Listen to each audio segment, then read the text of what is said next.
Liquidator coming back with another video that looked like WNBA Commissioner singing a different tune about Caitlin. Shame on you. Kathy Engelbert pens this beautiful article written by Kathy, about Kathy, for Kathy, explaining why she is solely responsible for the boom of the WNBA. Folks, I wish I was kidding, but I'm not. I wish I was kidding, but I'm not. The commissioner of the WNBA on transferring the league ahead of a breakout season. And what was that plan that Kathy Engelbert put in place? Working in partnership with my new WNBA team members, NBA colleagues, and WNBA owners, we developed a strategy with 3 pillars.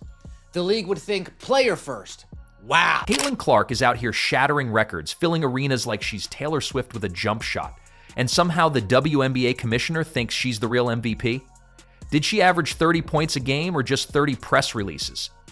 Today we're unpacking the comedy gold of pretending the league just magically exploded while ignoring the human highlight reel actually making it happen.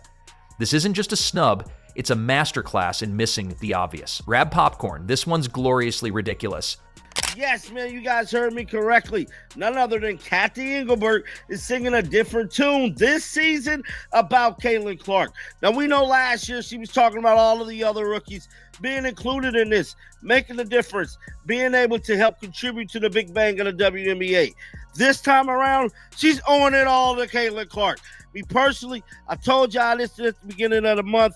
The chickens was coming home to roost for the WNBA, because I'm telling you right now, there has been a lot of spooky things going on and people is tired of it. Now let's be real. What we're witnessing isn't just a power struggle, it's a full-on WWE SmackDown front office edition. Caitlin Clark walks into the WNBA, grabs the league by the shoulders, shakes it awake, and suddenly everyone's tuning in, tweeting, and showing up to games like it's Coachella for basketball. And yet, Kathy Engelbert, the WNBA commissioner, is standing there like a substitute teacher, insisting she deserves credit for the students suddenly getting A's. Girl, what? Drive stakeholder success. Kathy, you are a revolutionary, and work on transforming the fan experience. You are a visionary. Kathy Engelbert, in this long drawn-out article, goes on and gives herself credit for why the WNBA has finally entered some type of mainstream conversation, has finally entered some type of casual viewing experience. Yeah, I'll turn it on. It's about damn. See, the issue here isn't that Kathy Engelbert doesn't recognize Caitlin Clark's impact, it's that she absolutely does, and it terrifies her. Because when one rookie commands more media attention, more fan engagement, and more merch sales than the league office has in, say, the last decade, we're talking about a power shift so massive, it should come with a Richter scale warning. Why does everybody hate Caitlin Clark? And do you hate Caitlin Clark? Come on, talk dude. to me. Absolutely not. I think that she's a gem. I didn't know her, but All-Star Weekend, we kind of bantered back and forth a little bit. And she's lovely. She has a lot of pressure on her shoulders. And I think a lot of people always have a lot to say with people they don't even know or shoes they've never been in. And for me, I think she's handling the pressure very well. She's doing a lot of great things for women's basketball. And I'm a fan. Like, I would love to play with her one day. For real. Let's be honest. Engelbert has been commissioner since 2019, and sure, the league's made some steady improvements, but Caitlin Clark didn't walk in and nudge the needle. She drop-kicked it. She didn't just elevate the game, she turned it into a national conversation. And what's more threatening to a bureaucrat than a player the public sees as more influential than the person technically in charge? Time. But Kathy Engelbert, in her naivete or in her delusion, she takes credit for it. Instead of saying it's because of Caitlin Clark, instead of saying it's because of the person from Iowa, instead of saying it was because of her, Kathy says, oh, it's all me. My strategy, my plan, my 3 pillars. In this entire article, Kathy Engelbert mentions Caitlin Clark's name 2, maybe 3 times. Angel Reese's name once. Cameron Briggs' name once. Let's get right into it, because this article, from start to finish, is disgusting. And this is where the comedy writes itself. the WNBA is trying to operate like a Fortune 500 company with a strict hierarchy, commissioner at the top, players somewhere near the basement next to the equipment bags. But Caitlin Clark, she skipped the org chart. She leapfrogged straight to being the face of the league without asking permission or filling out the request to become an icon form in triplicate. Now, Engelbert's in a pickle. She's trying to maintain control, preserve her narrative, and make sure she's not overshadowed. But here's the plot twist. She already is. Clark doesn't need to fight for power. She already has it. She's the one filling arenas, driving broadcast deals, and lighting up highlight reels. The fans aren't showing up with "We love bureaucratic oversight" signs. They're wearing Clark 22 jerseys and screaming like they just saw Beyonce. But Kathy can't exactly walk out and say, "You know what, Caitlin Clark is the reason this league's on fire right now," because that would mean admitting she's been outshined in her own league by a 22-year-old rookie. That's not just humbling, it's basically handing over the car keys and saying, "Drive us into the future. I'll just buckle up in the back." In other words, everyone, the general public that is, flocking. Is Caitlin playing today? If so, is it on TV? And now there's no Caitlin for a couple of weeks. Do you feel that wind out of the balloon with no Caitlin Clark for 2 weeks? Yeah, it does, because not only to mention that, like, no one's buying like, either people are refunding their tickets or they're just not going to go to the game.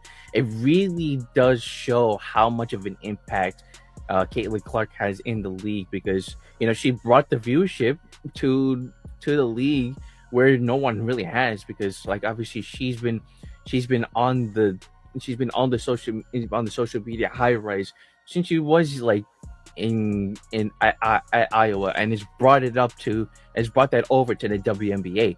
So the fact that this kind of impact, it just shows how much of impact she can make in the WNBA. So instead, she's gone full corporate doublespeak. The league's growth is due to long-term strategic planning, she says, as Caitlin Clark's face is on every billboard and ESPN alert like a walking, talking contradiction. Strategic planning? Ma'am, the strategy was, hope someone like Caitlin Clark shows up and makes us relevant. And it gets better. While Engelbert is playing PR whack-a-mole, trying to downplay the Clark effect, Caitlin is out here casually redefining what it means to be a rookie. She's not just playing, she's performing, and the whole world's watching. The commissioner may sign the paychecks, but Clark's the one bringing the revenue to write them. What makes it all the more hilarious is how obvious it is to everyone else. The media knows, the fans know, even rival players, some of whom are gritting their teeth while tweeting through the jealousy, know. But Engelbert is still trying to cosplay as the architect of this cultural moment. That's like someone standing next to a wildfire with a Bic lighter yelling, "I started this." But let's also not forget, power in sports isn't just about title or tenure, it's about influence. And influence is exactly what Clark has in truckloads. She influences viewership numbers, ticket sales, brand endorsements, and even team travel schedules. We're only going to touch on the main points. By nearly every metric, 2024 was a standout year for the Women's National Basketball Association. As transcendent rookies Caitlin Clark, there it is, Angel Reese, there she is, and Cameron Brink, yet again, entered the league, regular season games drew an average of 1.2 million viewers, up 170% from the previous season. Let's stop right there. Pull up. Skirt. Interesting, Kathy. So you are telling me that regular season games drew an average of 1.2 million viewers. You guys have all seen this tweet before by Mr. Michael Mulvihill. Final WNBA regular season viewership, all rated networks. Caitlin Clark games, 1.178 million. All other games not featuring Caitlin Clark, 394,000. But Ben, this is just a Twitter person. How am I supposed to take this at face? Fair point, folks, but you know I'll never come and lie to you. Engelbert might hold the title of commissioner, but Caitlin Clark holds the pulse of the people. If she tweets it, it trends. If she plays, they watch. If she breathes, it gets clipped and analyzed like it's the Zapruder film.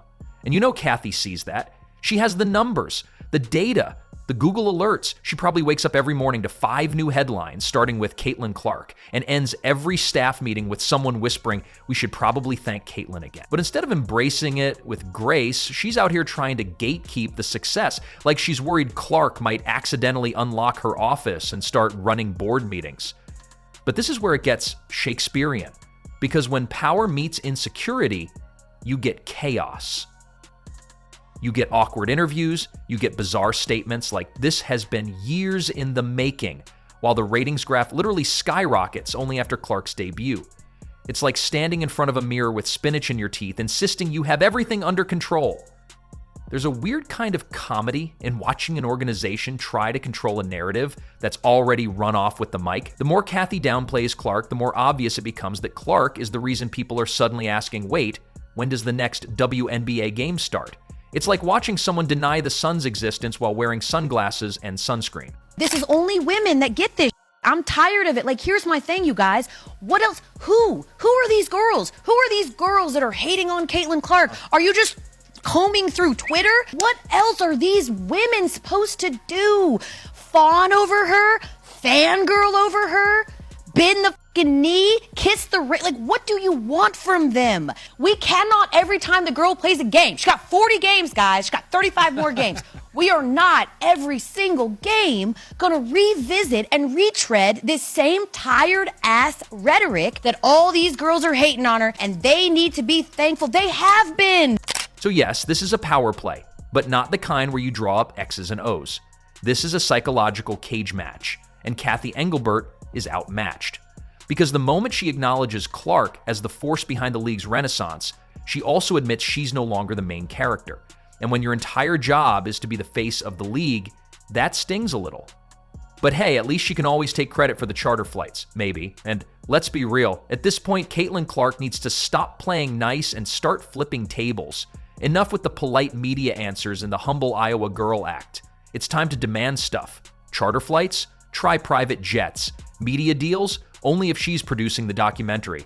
Because clearly, the league isn't going to do anything on its own unless she grabs the mic, kicks over the podium, and starts issuing ultimatums like a pop star with tour demand. No Gatorade, unless there's a functioning espresso machine in the locker room and a unicorn-shaped ice bath. The proof's right there. Neon flashing in our faces. Nothing changes unless Clark forces it to. And this whole bizarre attempt to minimize her impact? It's not some strategic oversight. It's not giving her space to grow. It's jealousy. Pure, unfiltered, high-octane, schoolyard-style jealousy. Kathy Engelbert sees Caitlin Clark doing more for the league in a week than a decade of committees, brand consultants, and PowerPoint decks ever did. And it's burning her up inside like she just swallowed a jalapeno smoothie. Rewind the clock 3 years ago. What you said then compared to what you would say now. Yeah, again, we were in a very different place 3 years ago. I think the quality of the game was there, but the marketing wasn't there. The dollars and everything that it takes to get a national exposure. And I think our broadcast partners like ESPN have stepped up in a huge way. Our marketing partners, our corporate partners, we've done great from a revenue perspective there. So I would have said 3 years ago, maybe we weren't ready for this moment, but that's why we raised that capital. We came off the pandemic year, which was tough for us because that was a pretty existential. You can smell the pettiness from half court. Because let's face it, if Caitlin Clark were a faceless cog in the WNBA machine, just another rookie trying to crack the rotation, the commissioner would be sending bouquets and shouting her stats from rooftops. But because Clark is bigger than the system, because she's pulling focus, grabbing headlines, and God forbid making the league look like it owes her, now suddenly it's radio silence. Or worse, it's the awkward, we're all growing together corporate doublespeak that feels like being gaslit in a press release. Here's the thing about jealous people in power. They don't just ignore you. They actively work to dull your shine. And make no mistake, that's what we're watching unfold. Caitlin Clark is bringing in fans by the millions, sparking conversations nationwide. And yet Kathy Engelbert can't even be bothered to mention her name unless it's buried under a list of vague, long-term strategies. It's like trying to talk about iPhones without mentioning Steve Jobs. Imagine Beyoncé launching a new album and her record label being like, yeah, well, we also added some new vending machines to the office. That's what this sounds like every time Kathy takes credit for the league's growth. Caitlin Clark's treatment by other players on the court is just getting to be egregious. Because as we saw Trinity Carter, she hip-checked Caitlin Clark from behind. At the same time calling her the B word. You could see Angel Reese over on the sideline cheering. This is treatment that Caitlin Clark is receiving for very specific reasons. I think we really need to focus on the race part of all of this, because I do believe that if Caitlin Clark were this amazing and she were not white, nobody would have an issue with it. They probably would be propping her up, celebrating her greatness, this. And another question that I keep asking myself when reading the coverage on this is what would happen if the roles were reversed? It's not just a missed opportunity, it's an act of willful sabotage. The WNBA finally gets a once-in-a-generation player who could turn everything around, and the commissioner's out here acting like she's allergic to attention. It's professional self-sabotage with a side of ego salad.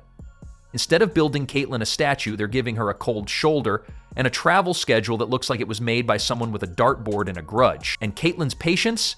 It's admirable. It really is.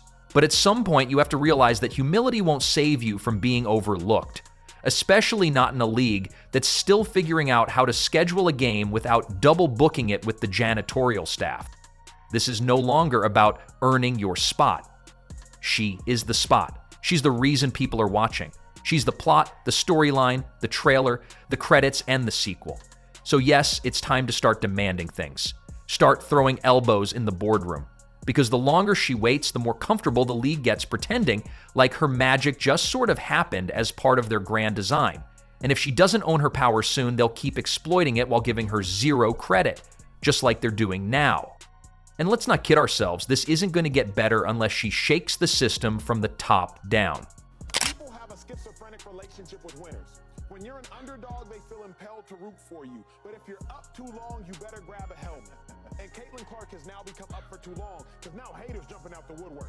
Now everybody's like, wait a second, why are you offering her $5 million to play in the league? Why is she getting a 96-page story in magazine issues? Why is she getting all this attention? There's been Candace Parkers, there's been Skylar Diggins, there's been Maya Moore, there's been Lisa Leslie's. Why just now all the attention for Caitlin Clark? Reason I hate it is because people are starting to paint a bullseye on her back. Yeah. And she ain't got nothing to do with the paint or the... Here's the danger Engelbert refuses to acknowledge. Caitlin Clark is not stuck in the WNBA. She's choosing to be here. She could walk into the broadcasting world, endorsement deals, hell, even a global 3-on-3 exhibition circuit and make more money, more headlines, and more fans than the entire league's postseason. If the WNBA doesn't start acting like they know what they've got, they might lose the very person propping the whole circus up. And then what? Then Cathy Engelbert will really get what she wants. A league with no star bigger than her. Just her, an empty press room, and a sad little PowerPoint slide titled Q3 Growth Metrics, starring no one. And that, folks, would be the funniest, saddest, most ironically avoidable downfall in sports history. And yet, Cathy Engelbert still can't bring herself to say the words, Caitlin Clark is the reason we're relevant. It's almost impressive. The Olympic-level mental gymnastics it takes to publicly talk about WNBA growth while tiptoeing around the human tidal wave that caused it. Caitlin Clark is out here selling out arenas like she's the Taylor Swift of basketball, and Cathy's acting like it's just a coincidence. Oh wow, look at all these fans. They must have come to see, increased organizational synergy. No, Cathy, they came to see Caitlin. The WNBA, they're hating on Caitlin Clark. What do we think of Chennedy Carter's foul? It's dirty. Like, I get it. Like, you're trying to prove a point and, be a little physical, but still a cheap shot. You cannot do that in any level of basketball. As Caitlin Clark no matter what. It's not a basketball play. It is not. And I do agree. I think that they were trying to, they're trying to hurt the person that's trying to get all of them paid more. The last thing I seen was her saying, besides three-point shooting, what does she bring to the table? Whoa, why you hating? Lots of money, bitch. She is a phenomenal passer. She said, we grown as fuck, and you're all talking about enforce. She's not just a player, she's the show. She's the lights, the ticket sales, the ESPN coverage, the pregame buzz, the postgame headlines, the entire reason your niece finally knows what the WNBA even is. She is the product. And the idea that the commissioner of the league can't simply say, she's our star and we're lucky to have her is beyond petty. It's professional malpractice. This isn't 1998. You're not hiding your star player so the league looks balanced. You don't hide Beyonce in the back row so the rest of Destiny's Child gets a turn. You promote the icon. You build the league around the icon. Because Caitlin isn't just good for business, she is the business. And until the people in charge stop pretending she's just another jersey number, they're not growing the WNBA. They're holding it hostage.